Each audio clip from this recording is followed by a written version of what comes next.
नमस्कार, आप देख रहे हैं वीके न्यूज और मैं हूं आपके साथ शालिनी झा। मोदी सरकार ने नागरिकता संशोधन कानून बनाया ताकि पाकिस्तान, बांग्लादेश और अफगानिस्तान से अवैध रूप से भागकर हिंदुस्तान में आ बसे मुसलमानियों को यहां की नागरिकता से वंचित किया जा सके, क्योंकि इनमें से ज्यादातर लोग देश विरोधी गतिविधियों में शामिल पाए गए। उनके संबंध पाकिस्तान की खुफिया एजेंसी ISI से भी मिले। इस कानून में सिर्फ इन देशों के अल्पसंख्यकों यानी हिंदू, सिख और ईसाई को ही नागरिकता देने का प्रावधान रखा गया, लेकिन मुस्लिम कट्टरपंथी संगठनों को ये मंजूर नहीं है। वो चाहते हैं कि वहां से मुसलमानों को भी नागरिकता मिले। इसे लेकर इन मुस्लिम संगठनों ने नए नागरिकता कानून के विरोध के लिए साजिश रची। पॉपुलर फ्रंट ऑफ इंडिया जैसे मुस्लिम संगठनों और वामपंथियों ने मिलकर पूरे देश में धरना देने की योजना बनाई।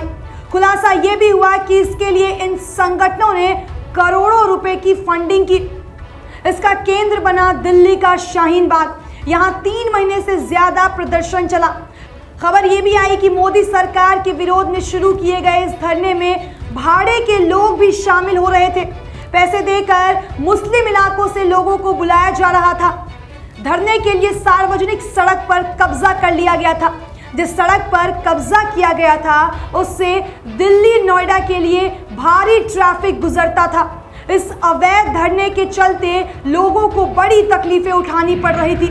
पुलिस प्रशासन ने धरना दूसरी जगह शिफ्ट करने के लिए प्रदर्शनकारियों से बात भी की, लेकिन उसको किसी की परेशानी से कुछ भी लेना देना नहीं था। प्रदर्शनकारियों ने शाहीन बाग का मार्केट जबरन बंद करा दिया था। इस दौरान व्यापारियों का करोड़ों रुपए का नुकसान हुआ। उस दौरान देश में कोरोना वायरस पैर पसार रहा था। भीड़ जमा करने पर लोग लग चुके थे, लेकिन कट्टरपंथी मुसलमान धरने को चलाते रहे और कोरोना वायरस महामारी को पूरी दिल्ली में फैला दिया। मार्च के अंतिम सप्ताह में पूरे में लॉकडाउन लागू हुआ, तब भी ये लोग नहीं हटे। आखिर पुलिस ने शाहीन बाग के टेंट तंबू उखाड़ कर फेंक दिए, तब जाकर सड़क के अवैध कब्जे को हटाया जा सका। अब देश की सर्वोच्च अदालत यानी सुप्रीम कोर्ट ने शाहीन बाग धरने को लेकर बड़ा फैसला सुनाया है। सुप्रीम कोर्ट ने अपने फैसले में कहा है कि कोई भी व्यक्ति या समूह सार्वजनिक स्थानों को ब्लॉक नहीं कर सकता है। सुप्रीम कोर्ट ने कहा है कि पब्लिक प्लेस पर अनिश्चित काल के लिए कब्जा नहीं किया जा सकता। अदालत ने यह भी कहा है कि धरना प्रदर्शन का अधिकार अपनी जगह है, लेकिन अंग्रेजों के राज वाली हरकत अभी करना सही नहीं है। जो लोग मजमा लगाकर बैठे हैं उन लोगों की नहीं चलेगी। अब पुलिस डंडा मारकर उन्हें भगा सकती है। सुप्रीम कोर्ट ने यह साफ किया कि प्रशासन को इस तरह के अवरोध को तुरंत हटाना चाहिए। विरोध प्रदर्शन सिर्फ तय जगहों पर ही होना चाहिए।